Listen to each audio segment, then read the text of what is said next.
बादलों में बसा जादुई गांव।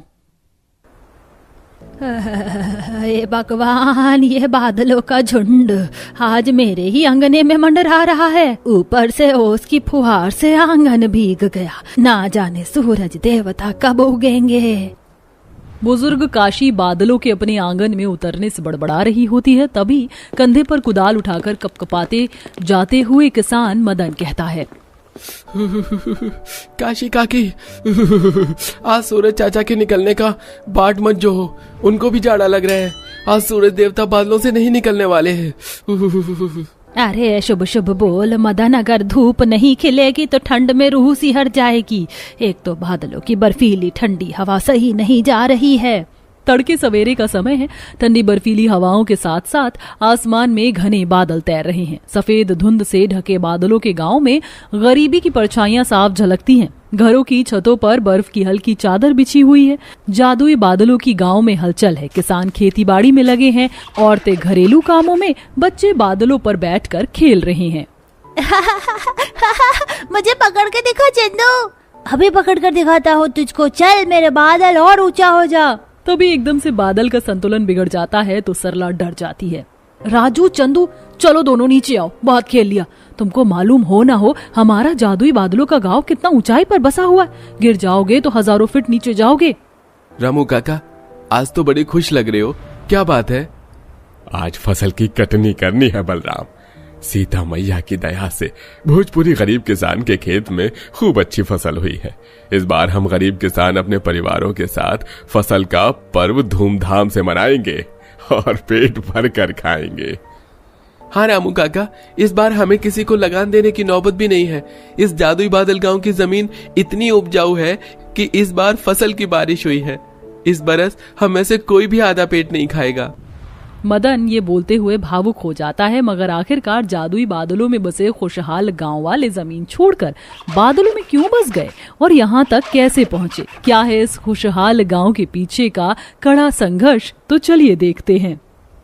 विलासपुर गांव में इन दिनों भीषण जाड़े का मौसम है। ठंड के कोहराम में गांव वाले रात में आग जलाकर ताप रहे हैं। अरे ये जाड़े का मौसम, अरे हर साल हम गरीब गांव वालों की मुश्किलें और बढ़ा देता है। कच्चे मड़ई में नींद भी नहीं पड़ती, सारी रात ठिठुरते हुए काटनी पड़ती है। ठीक कहा रामू काका, ये सर्दी का मौसम बड़ा सितम ढाता है। फसलें भी खेतों में पककर कटनी करने के लिए तैयार है, मगर ठंड के मौसम का कहर देखकर कटनी करने की हिम्मत नहीं जुटा पा रहा हूँ। मगर धरती मैया की दया से इस बार हम गरीब किसानों ने अपनी जमीनों में जो भी बोया है, गेहूं, ज्वार, मक्का, सरसों, सबकी फसल बढ़ चढ़ कर हुई है। बलराम की बात पर उसका बेटा राजू उम्मीद लगाकर कहता है, पिताजी, फिर तो इस बार हम फसल का पर्व मनाएंगे ना? हमारे घर में मालपुआ, पूरी पकवान बनेंगे ना? हाँ हाँ राजू, जरूर बनेगा। इस बार हमारे गांव में फसल का पर्व मनेगा। बलराम राजू का मासूम दिल रखने के लिए झूठ तो बोल देता है। तभी आंखों में आंसू लिए रामू काका कहते हैं, बलराम काहे के लिए बच्चों को झूठी उम्मीद दे रहा है? तुझको तो पता है हम गांव के किसानों का भाग्य फूटा हुआ है। खून पसीना बहाकर बंजर मिट्टी में सोना हम उपजाते हैं, लेकिन फल वो लालची कपटी जमींदार खाता है। ऊपर से अपनी जमीन में हमें लगान भी देना पड़ता है और हम इतने लाचार हैं कि आवाज भी नहीं उठा सकते। अरे इसी प्रकार सारे किसान अपना दुखड़ा बांटकर अपने अपने घर को लौट जाते हैं। 2 दिन बाद ठंड में ठिठुरते हुए सब अपने अपने खेतों की फसल की कटनी करके अनाज घर ले आते हैं। अगले दिन मुखिया अपने आदमियों के साथ आकर किसानों पर धौंस जमाने लगता है। अरे ओ मदन, बलराम, रामू, हरिया, कमलेश, कहाँ हो सारे के सारे? अरे किसानों, चलो अपनी अपनी फसल लेकर आओ जल्दी जल्दी। आ गया लालची कपटी हमारा खून पीने है। सब अपनी अपनी फसल लेकर आते हैं।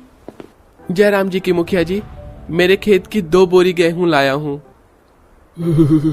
मालिक, मैंने सरसों उगाया था, वही लाया हूँ। शाबाश। चल रामू, तू खड़ा होकर मुंह क्या देख रहा है? फसल लेके आ। बिल्कुल भी नहीं, मैंने अपनी मेहनत से अनाज उगाया है। मैं तुम्हें अनाज नहीं दूंगा। बहुत कर ली तुम्हारी गुलामी, लगान भरते भरते जीवन गुजर गया और अब तो बख्श दो हमको। बूढ़े रामू के मना करते ही मुखिया भड़कते हुए गुस्से में लाल पीला हो जाता है। साले बूढ़े, मुझसे बगावत करेगा? अरे ओ भीमा, जरा निकाल इसकी हेकड़ी, इतने कोड़े बरसा की जान निकल जाए। जो हुकुम। भीमा निर्दोष रामू को निर्दय की तरह कोढ़े मार मार कर उसकी खाल निकाल लेता है। बूढ़ी काशी उसकी मिन्नतें करने लगती है।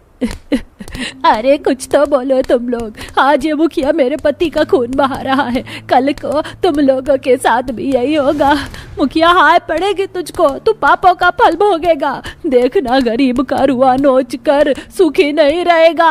रामू की हालत देखकर पूरा गांव बगावत पर उतर आता है। बस मुखिया जी, अब हम अपने अनाज का एक कतरा भी तुम्हें नहीं देने वाले। अब गुंडागर्दी नहीं चलेगी, बस। ताव में आकर मुखिया सब ठंड के कहर बरसते मौसम में गांव से निकाल कर बाहर कर देता है। बच्चे, बूढ़े, गर्भवती औरतें सब ठंड में चलते जाते हैं। चंपा, जो कि 8-9 महीने की पेट से थी, उसके हाथ पैर ठंडे पड़ने लगते हैं। मदन जी, अब मुझे और चला नहीं जाता, ठंड लग रही है। हे भगवान, और कितने कहर तोड़ेगा तू हम पर? क्या तेरी लाठी में न्याय के लिए आवाज नहीं है?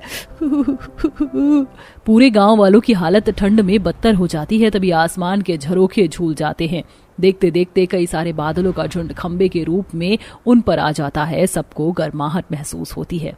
अम्मा देखो, बादल तो जमीन पर आ गया। ऐसा पहले तो कभी नहीं हुआ। ये कैसा चमत्कार है? बादल जमीन पर कैसे आ सकता है? तभी देखते ही देखते बादलों की सीढ़ियां बन जाती हैं और भविष्यवाणी होती है। भयभीत मत हो, मैंने तुम्हारे पुरखों के साथ वचन लिया था, जब इस गांव पर दुख विपदा पड़ेगी तो मैं जादुई बादल ढाल बनकर रखवाली करूंगा। चलो, जादुई बादलों के गांव में चलो।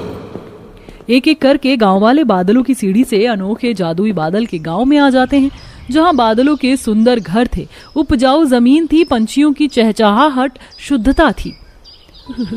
बादलों पर बसा ये जादुई गांव तो किसी खुली आंखों से देखे गए किसी सपने की तरह है ना। और जमीन की तरह यहाँ भी खेत खलियान सब है काकी। अब हमको उस मुखिया के जुल्म तले दबकर नहीं रहना पड़ेगा। हम उस बंधुआई से निकल आए। फूलो फलो और इस जादुई बादलों के गांव में बस जाओ। पूरा का पूरा गांव जादुई बादल गांव में खुशहाली से रहना लगता है। किसान लोग जमीनों में फसल उगाते हैं। पंछियों की चहचहाहट से बादलों की प्रकृति को मनोहर बना रही थी। सुबह की बेला में जादुई गांव में चमकता सूरज किसी खरे सोने के जैसे रोशनी फैलाता था। इसी प्रकार सारा दिन गुजरता था। अरे मदन, देख मेरे खेत की गेहूं की बाली कितनी बढ़िया दानेदार हुई है। इस बार तो अनाज के व्यापारी अच्छा दाम देंगे। काका, मेरे भी खेत के सरसों खूब फले हैं। इस साल तो खुशहाली का है। अब गुजर गए वो गरीबी के दिन। कल तो हमारे गांव में अलबेली दावत होगी, दावत। हाँ काका, कल हम जश्न मनाएंगे और खाएंगे पिएंगे, विश्राम करेंगे। अंत में पूरा गांव फसल के पर्व की तैयारी में जुटा होता है। महिलाएं अपने अपने घरों में चूल्हे पर ढेरों पकवान बनाती हैं। बच्चे नए नए कपड़े पहनकर खुश होते हैं। वहीं दूसरी तरफ जमीन पर बादलों का ऐसा बवंडर और तेज आंधी तूफान उठता है जिससे मुखिया का घर तिनकों की तरह उजड़ जाता है। हे भगवान, मैं तो लुट गया, बर्बाद हो गया, मेरा घर टूट गया। अब तो देखते देखते बर्फ के ओले गिरने लगते हैं। मुखिया की हालत ठंड में ठिठुर कर भीगी बिल्ली की तरह बन जाती है। अरे हे भगवान, ये जानलेवा ठंड तो जान निकाल लेगी। अरे कहाँ जाऊं? जादुई बादलों का गांव वही एक ठिकाना है। मुखिया जैसे ही जादुई बादलों के गांव की सीढ़ी पर चढ़ता है तो ऊपर नहीं पहुंच पाता। हे भगवान, मैं ऊपर क्यों नहीं जा रहा हूँ? अरे कोई मदद करो, मैं लालच छोड़ दूंगा, मेरे प्राण की रखवाली करो। जैसे ही मुखिया लालच को मन से मिटाता है, वो बादलों के गांव में आ जाता है, जहां गरीब उसके हाल पर तरस खाते हैं और उसे खाना भी देते हैं। अंत में सब लोग मिल बांट कर खाते पीते हैं। अपने मददगार स्वभाव के कारण जादुई बादलों की गोद में बसा गरीब गांव पूरी तरह समृद्ध खुशहाल गांव बन गया था। ये ढाबा नहीं, मेरे लिए मंदिर है, और ये कस्टमर भगवान, जिन्हें मैं रोज अपने हाथ से खाना बनाकर खिलाती हूँ, और इसी से मेरा घर भी चलता है। राम सिंह सुमित्रा के पास आकर, सुमित्रा, कल से तुम इस ढाबे का खाना नहीं बनाओगी। मैंने ढाबे का खाना बनाने के लिए कोई और बावर्ची ढूंढ लिया है। लेकिन क्यों सेठ जी, आप ऐसा क्यों कह रहे हैं? मुझसे ऐसी क्या गलती हो गई जो मुझे आप इस तरह काम से निकाल रहे हैं? मैं तो इस काम को हमेशा अपने मंदिर की तरह पूछती हूँ। अगर मुझसे कोई गलती हुई हो तो मुझे बताइए सेठ जी, लेकिन मेरे साथ ऐसा मत करिए। मेरे छोटे छोटे बच्चे हैं, मैं कैसे उनका पेट पालूंगी? हाँ, बहुत देख ली तेरी ईमानदारी, लेकिन बस अब और नहीं, कल से यहाँ पर आने की कोई जरूरत नहीं है।